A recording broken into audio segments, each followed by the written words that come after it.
I don't know about y'all, but tonight's been good, and it's just going to get better. Because tonight, we are starting a new series, but you guys aren't going to be listening to me talk. I know, it's really what breaks your heart. Oh, I know, it's so bad. You guys good? Can you see this? All right, so this month, we're going to be doing a new series on apologetics. Apologetics. Some of you guys, I just said that word, and you're like, I have no idea what that means. That's great. That means that you're in the perfect place tonight because my friend Tahmid is going to be coming up here to speak to you guys tonight about apologetics, and he'll be here the rest of the month discussing this in detail. And so if you guys have questions at the end of the night, make sure you find him, talk to him. I can probably help you a little bit. But the thing I like about Tahmid is this guy is passionate about doctrine. He's passionate about understanding as a Christian, why do we believe what we believe? And so I'm going to turn it over to Tahmid. Y'all help me give him a hand.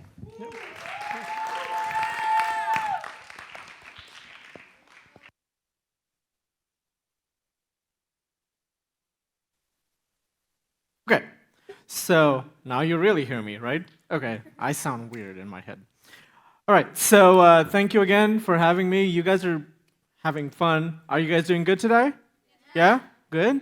All right, got to see that you guys got to play some games before we started, and worship was awesome.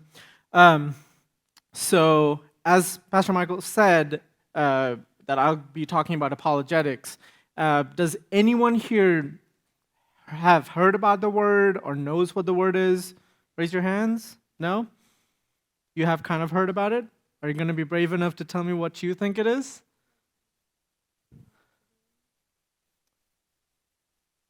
Okay, so she's saying it's like saying sorry. So yes, the word apologia comes from that term. So it's a Greek word that does talk about that, but in our terminology, apologetics comes from the word apologia, meaning defense, or in simpler terms, it means giving an answer in reply. So it's supposed to be, if somebody asks you a question, you're able to answer back on that topic to the best of your ability. And Christian apologetics is basically a defense of any objections people make about Christianity or Christian doctrine. That was a lot of words, so let me break it down for simpler terms. So it's basically if somebody asks you a question about something about Christianity, and that could be, are there 3 gods? Are there 2 gods? What is the Holy Spirit? Was Jesus real? These are all questions that people can ask you about Christianity or Christian doctrine, and apologetics is a method to help you answer those questions. So I'll use a couple of verses that I feel like are why apologetics is necessary and why we do apologetics. The first one being 1 Peter chapter 3, verse 15 and 16. So I'll read the verse to you guys.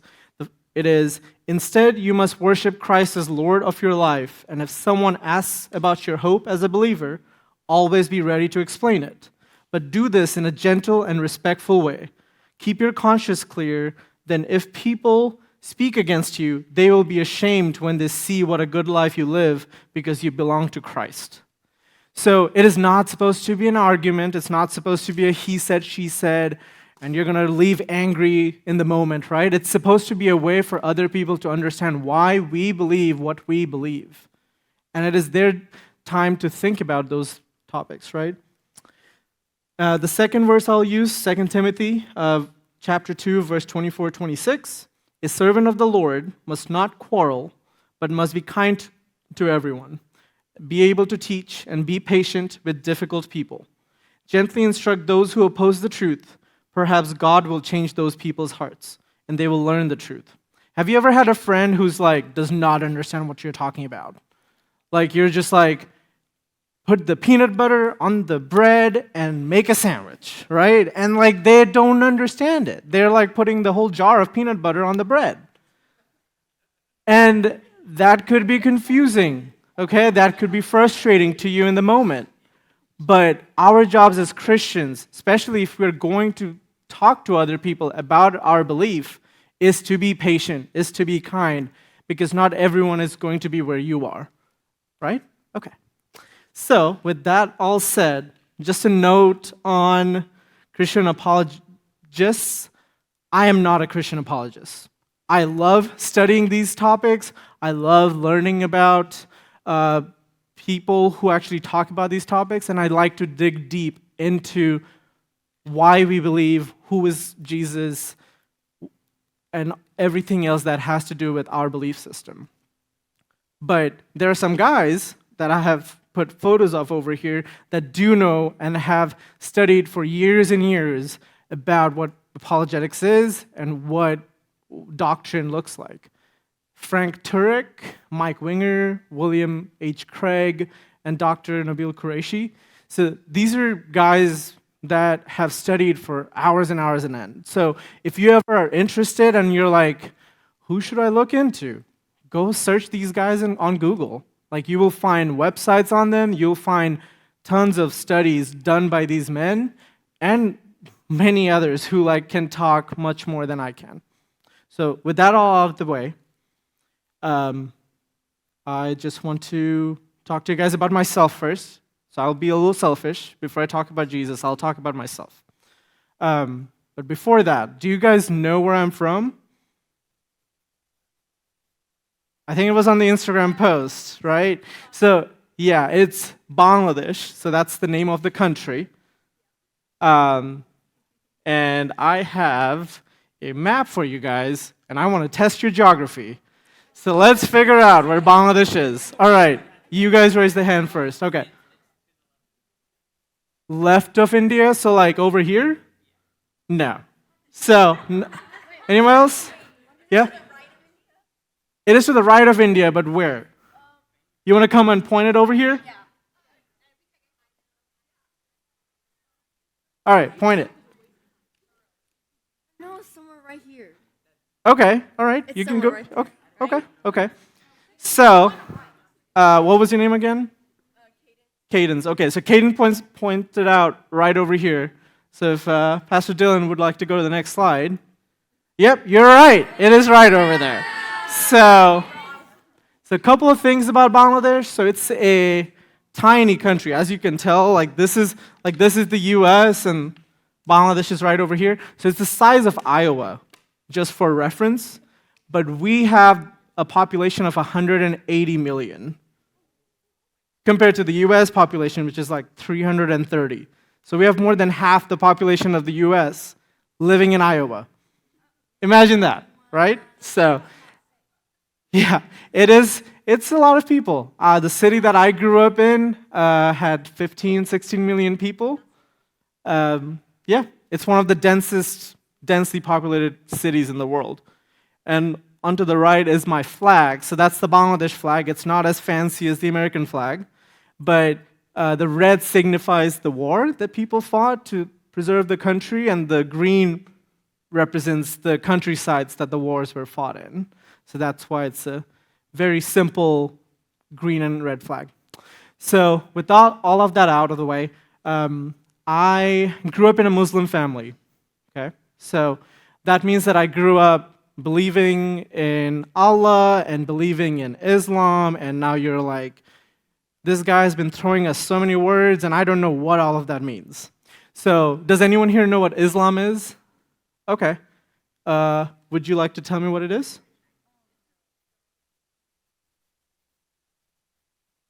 Uh-huh. Okay. So you're kind of close. So yes, so Islam is kind of, I'll get to you next time. Islam is a belief system. Its foundation is through the Abrahamic religion of faith. So that means that Islam believes in the same God that Abraham believed in. Okay. So Muslims, Christians, Jews, Muslims believe that Christians and Jews come from the same doctrine. Yes.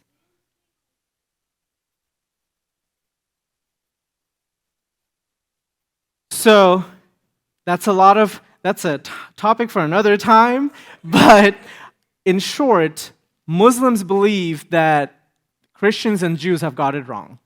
Their books are tainted, their books don't have complete messages, and Islam is the true message, and the Prophet Muhammad, who's the last prophet, has the right message. So, long story short, that's the more technical answer. So that's what I grew up with. I grew up as a Muslim. There are some photos of my family right there. I think I have another slide. So yeah, so that's me, that's my mom and dad, and that's my sister. And I'll explain these photos a little bit later. But so I grew up Muslim. The home I grew up in was a home that my parents were very devout people. They did not let us, on our birthdays, we had to feed the hungry and the poor. That was like a part of tradition that we had to do because to them, Allah, which is the Islamic God, taught us that we need to be servants of others rather than do things for ourselves. So every birthday, I used to have to make food and take it to hungry people, and they would come and eat at our house. And in terms of rules and regulations, it was very like, be conservative, do the right things, don't tell lies, be respectful to others, take care of elders. And it was a good life. My parents are probably some of the most nicest people in this world that I know of. And they taught me what they thought was the right belief, and they taught me with love of that. So some of the photos in the bottom that I'm showing, so this is called Hajj. Hajj is a pillar of Islam. It's an Islamic pilgrimage that people have to go to. Every Muslim, if they're able to afford it, they have to go to it. So as you can see on this photo here, it's like, so that's the Mecca. Have you ever heard of the word Mecca? Like Mecca of sports or Mecca of Michael or whatever that may be. So this is the real Mecca, okay? All of that is based on this place. So this is the place that all Muslims in the world point themselves towards when they're praying. So right here, it's very easy to see everyone comes from different directions, but when you're in different parts of the world, you can be standing from different angles, and you're not supposed to stand in front of those people when you're praying, things of that nature. So I actually got to go to Hajj. I was 16. It was my first real experience being around a mass quantity of Muslims at the same time. So during Hajj, there's about 20 million people that go for this pilgrimage at the same time. So there's 20 million people that are just doing the same things.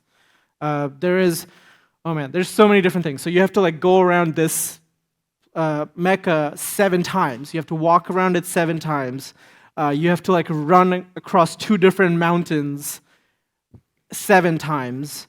And then you have to sleep under the stars in a tent without a housing accommodation for 3 times, 3 nights, not 7 times. I know, there was a theme of 7 being built, right? So I got to do all of that. It was an interesting experience. I think, to be honest, that was the first time I felt like God exists with us and God is here. I had a very spiritual God feeling at that time. So I came to the U.S. For college in 2013, and my expectation was, hey, we are all I was coming to Arkansas, right? So I was going to Arkansas Tech, and I knew that this was the Bible buckle, not the Bible Belt. Everybody goes to church. There's a church literally every block. Everyone's Christian. I'm going to be going to this place. What I want to do. And in my head, the idea was, you can move to the next slide if you would like. In my opinion, the idea was okay, so Christians and Jews come from the same place. Why don't I go to a church? Why don't I go to a church and learn about who Jesus is? What do you guys think about Jesus? Because as a Muslim, I knew he was of virgin birth. I knew he could perform miracles. I knew he was the Messiah. The only thing I differed in, that is a fundamental belief, is that he's not God and that he never died to begin with. So my idea was, I'll come to the US and I'll go to church. And this was my first experience to church. So I went to a small youth church center And I went and talked to one of the pastors there, the college pastor, and I said, like, hey, I'm Muslim, but I want to learn about Jesus. What say you? So this pastor, very nice guy, I don't think he meant it this way, but he just went to a bookshelf, grabbed a Bible, and just handed it to me, and just walked away. So he didn't want a relationship. He just was like, here's the book, learn about him, come to me later. So that was not great.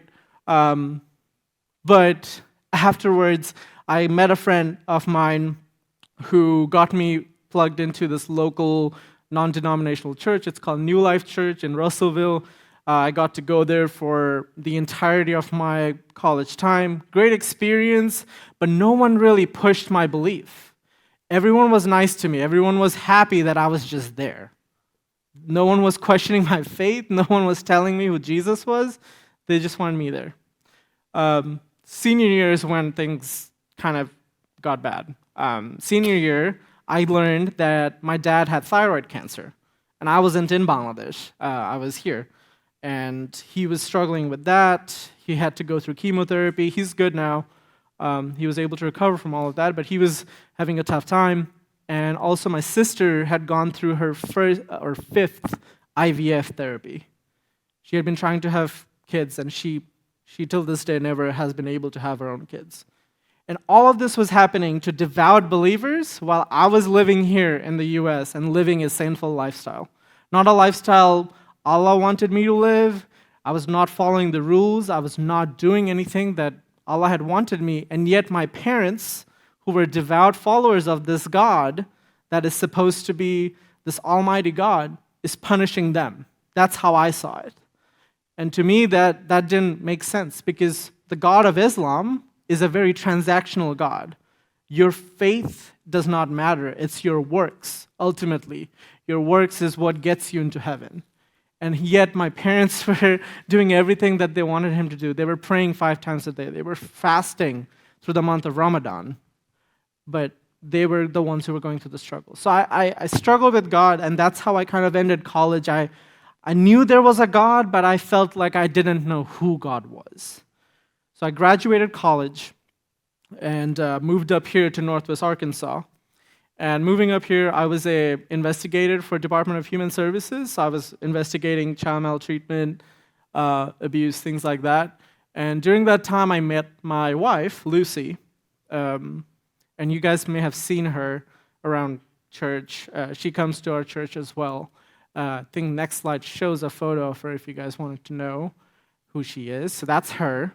So Lucy and I met, and the very first night she texted me. I had come back from, had some tacos with friends of mine, and I had come back home, and she just texted me, and we started talking.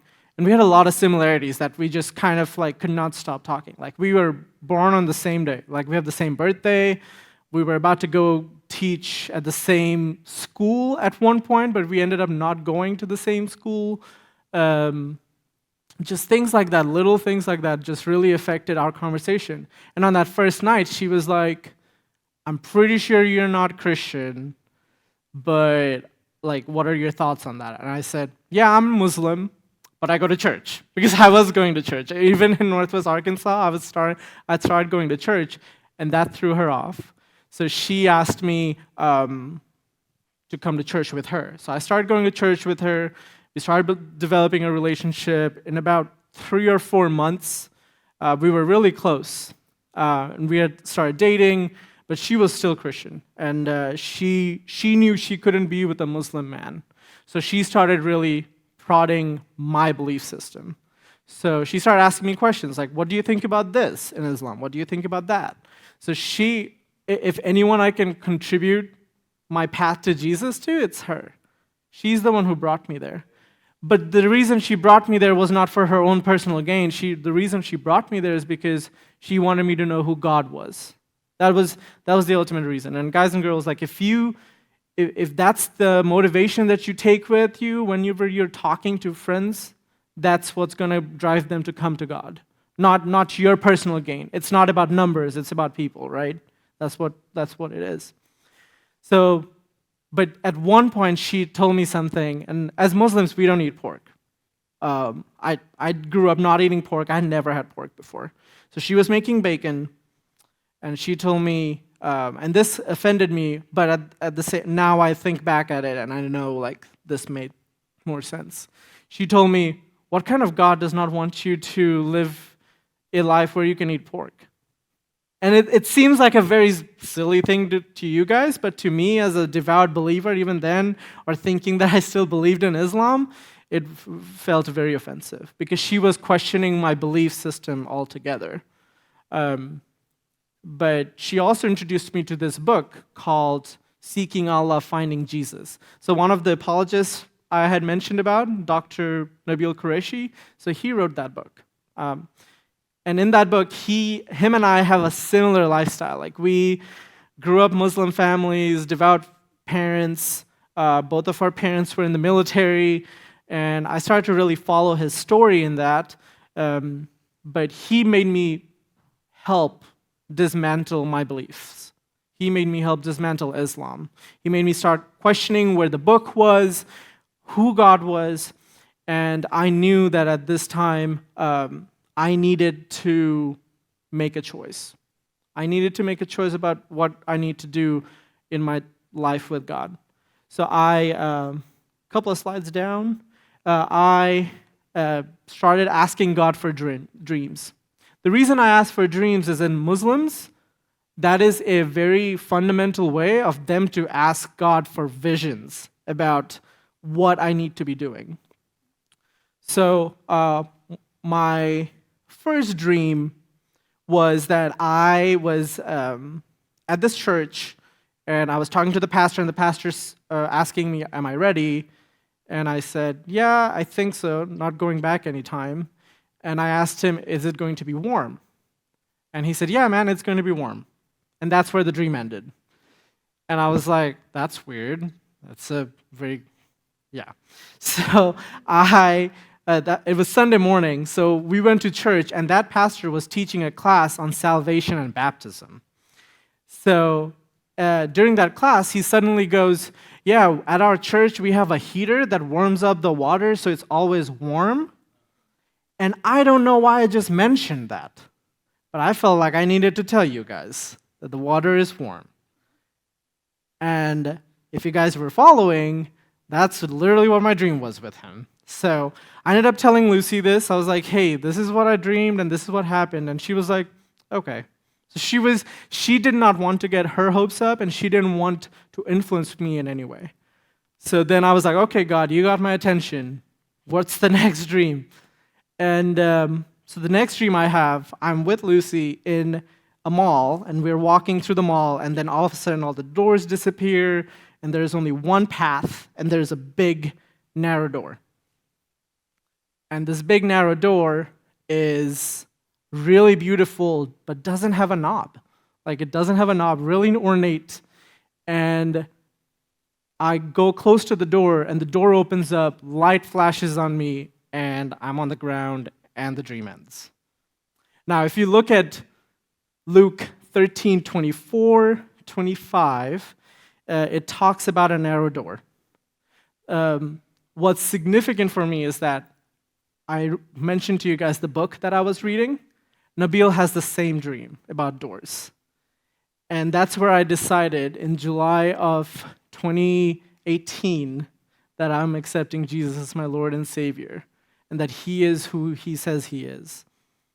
But a bigger thing that I had not done was tell my parents. So during this journey of me dismantling Islam and coming to Jesus, I had not told my parents anything. But if you guys further read Luke 14, 25 through 28, it talks about a large crowd was following Jesus. He turned around and said to them, if you want to be my disciple, you must, by comparison, hate everyone else. Your father, your mother, your wife, your children, your brothers and sisters, yes, even your own life. Otherwise, you cannot be my disciple, and if you do not carry your own cross and follow me, you cannot be my disciple. But don't begin until you count the cost. For who would begin construction of a building without first calculating the cost to see if there is enough money to finish it? So, friends, like you can see what my cost was. My cost was I had not told my parents. And these parents who raised me in love, raised me in a good life and a good home, I'm going to tell them what they believe is wrong and that I am not going to believe what they believe in, and I'm going to be a follower of Jesus. That was a tough conversation to have. I think after that, for almost a year, my mom did not talk to me. And my dad told, like, I don't think I ever heard my dad cry. That was probably the first time I heard my dad cry in that situation. Um, I say all this to you to come to the real point of why I want apologetics to be a part of your lives is because we have to, as Christians, have to count the cost of becoming a follower of Jesus. And I needed to know that if I'm going to follow this thing, that this thing is worth losing my parents over. But we also have to look at the fact of the other side of the coin is Romans 10:14. And Romans 10:14 says, "But how can they call on him to save them unless they believe in him? And how can they believe in him if they have never heard about him? And how can they hear about him unless someone tells them?" If you guys are not talking to your friends, how are they going to know? Who are they going to hear it from? There's multiple sources of information in this world, and this world is getting scarier and scarier, but the only truth that lives in this world is Jesus. Can we agree to that? And if you're not going to tell your friends and family about that, then who is going to tell them? So that's why that's my reason for why I think apologetics is so important, because it helps you dive deep into the book, understand why we believe what we believe in, so that when your friends and family are asking you questions about him, you're ready to answer those questions. So with all that said, I'm going to go to the topic that we have at hand today. So I said that Jesus is real, I'm talking about Christianity is real, but is the Bible real? Right? So everything we know about Jesus, about our apostles, about Christian doctrine comes from the Bible. Correct?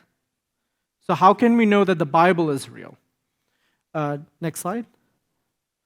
So in the Bible, it talks about 2 Timothy verses 3:16 through 17. All scripture is inspired by God and is useful to teach us what is true and to make us realize what is wrong in our lives.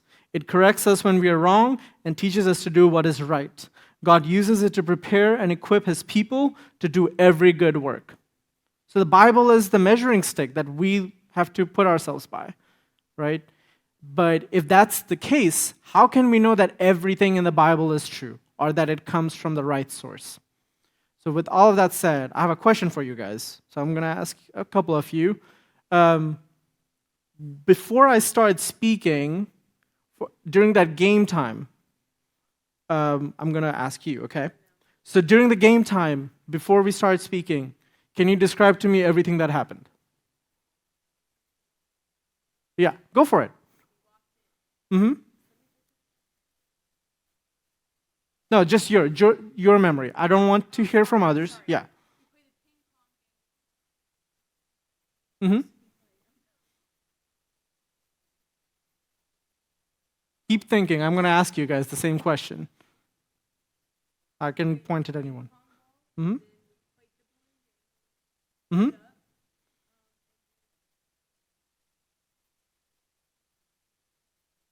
Okay. Luke? Yeah, same question. What did you do for the time before I started talking in that game time? What did you do? You. I'm asking you. What did you do? Yes. Uh-huh. Uh-huh.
Mhm.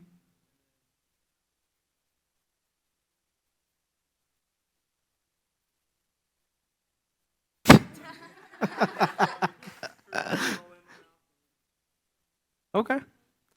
All right. So I'm going to ask you, what do you remember you did, you, in the time before I started talking?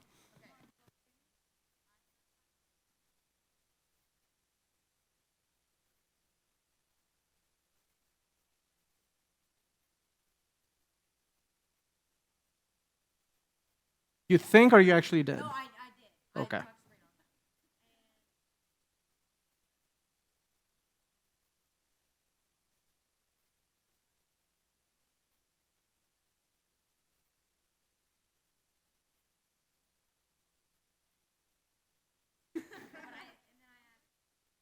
You want me to write it down?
Yeah, yeah.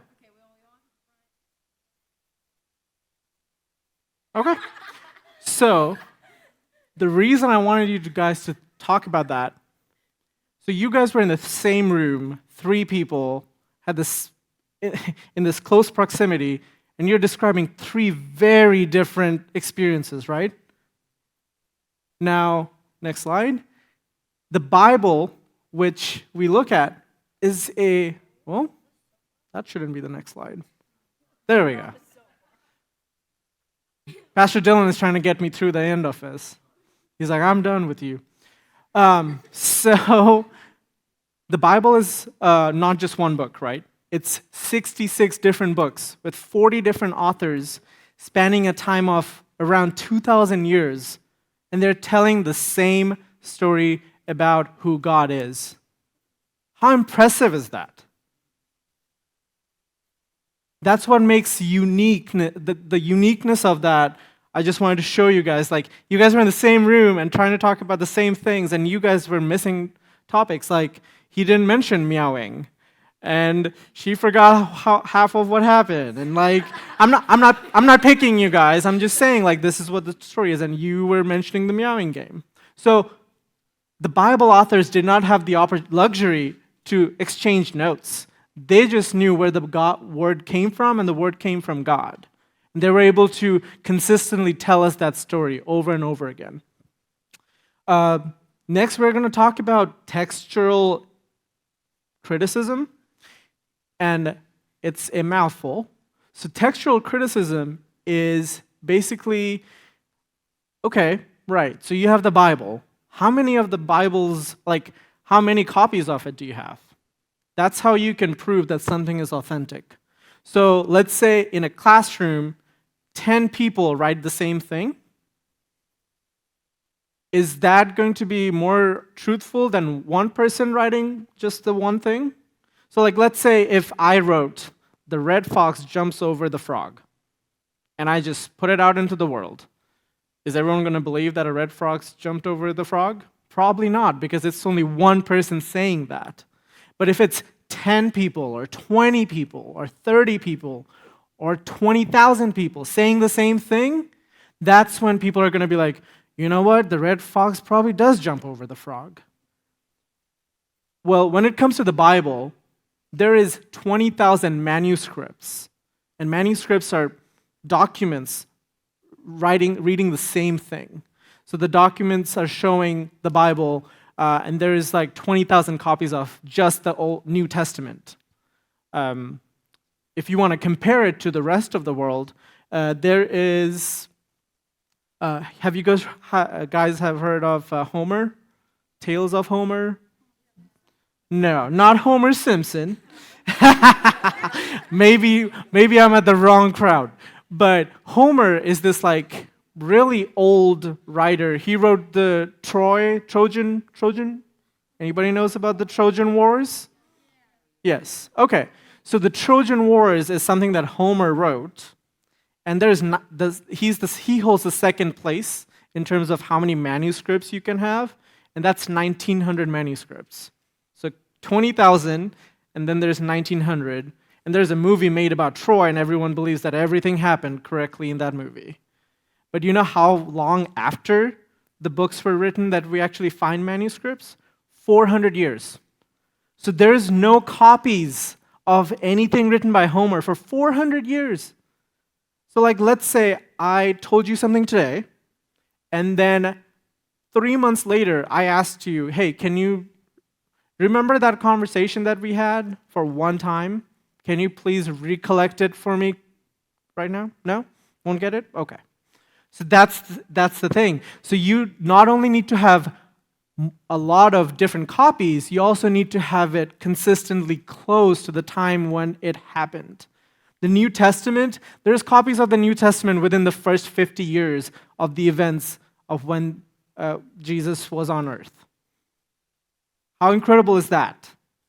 Like, I want you guys to really think about that's what's happening. That's how close they were able to get that message. And also, to keep in mind, the Bible wasn't written as a holy book. It was a compilation of different books by different people who were collecting historical facts about the time that they were living in. I really like Luke going into full details. Like that's what the Bible was. They're going into full details, whatever it was, even if he got second place. Like he didn't try to like fluff up, like I actually won the game. So that's what the Bible is. It's not fluff, it's real, it's fact. So now you guys probably have heard the term pigs or it didn't happen, right? Pigs or it didn't happen. So for a long time, Pontius Pilate, have you heard of who that is? Okay, so Pontius Pilate was the Roman governor who was adjudicating Jesus' trial. He's the one who made the decision to put Jesus on the cross.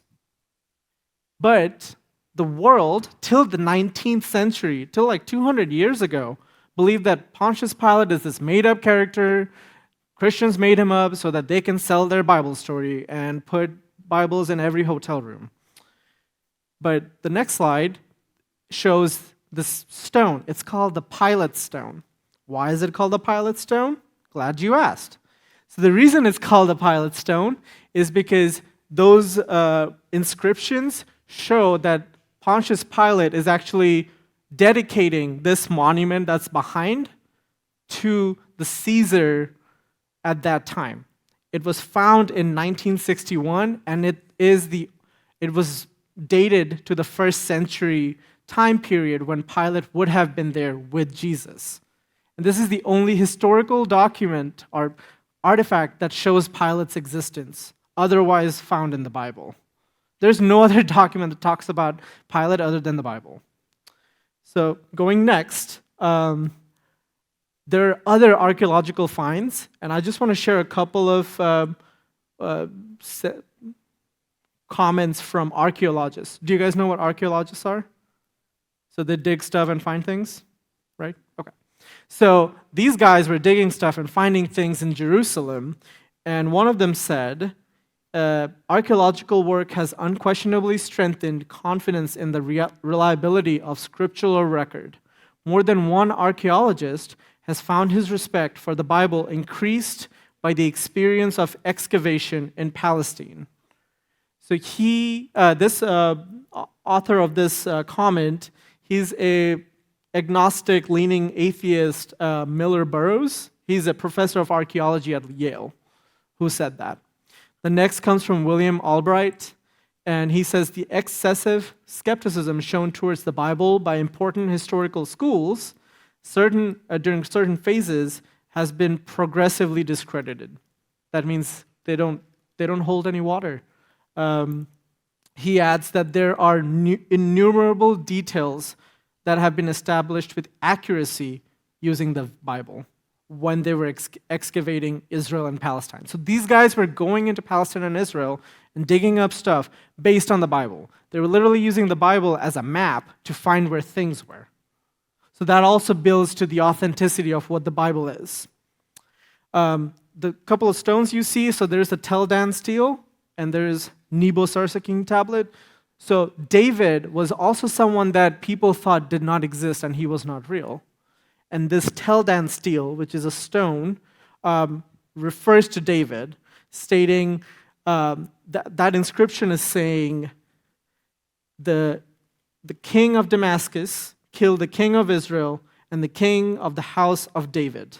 This is dated in 8th century BC, and it was found in the Bible written 250 years after that time period, showing that this is historical information that is backed by actual things that we find in the open.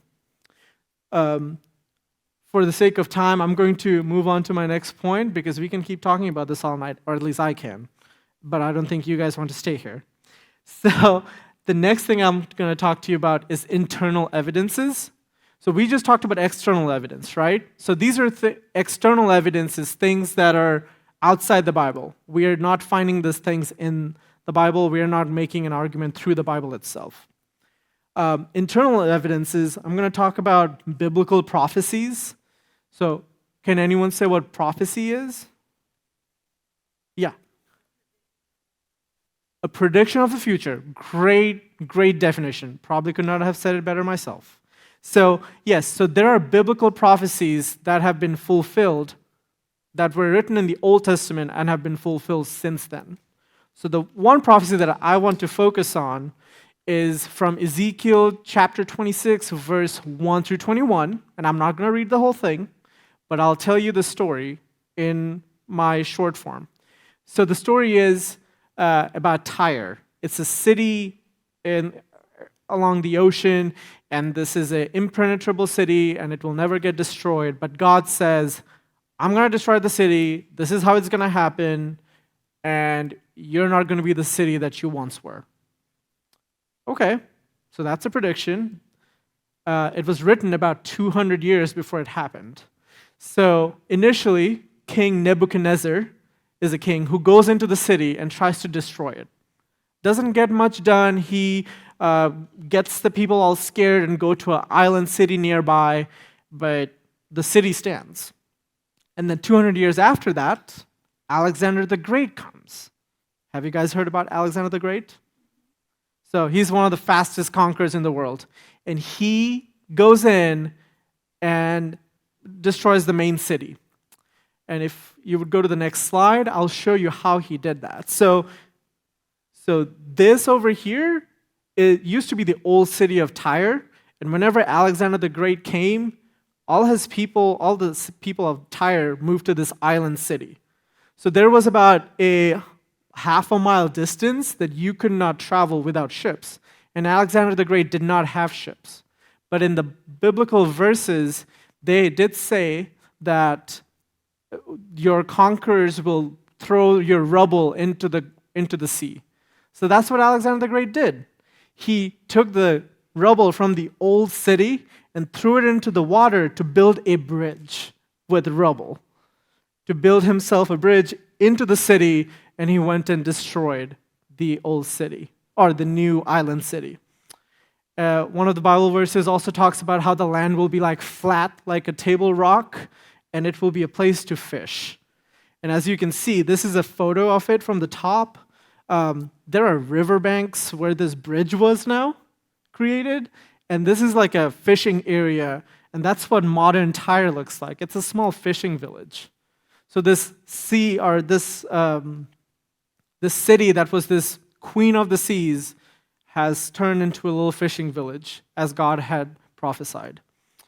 The last two prophecies I'm going to focus on are Isaiah 7:14 and Micah 5:2. Isaiah 7:14 says, "All right then, the Lord himself will give you the sign. Look, the virgin will conceive a child. She will give birth to a son and will call him Emmanuel, which means God is with us.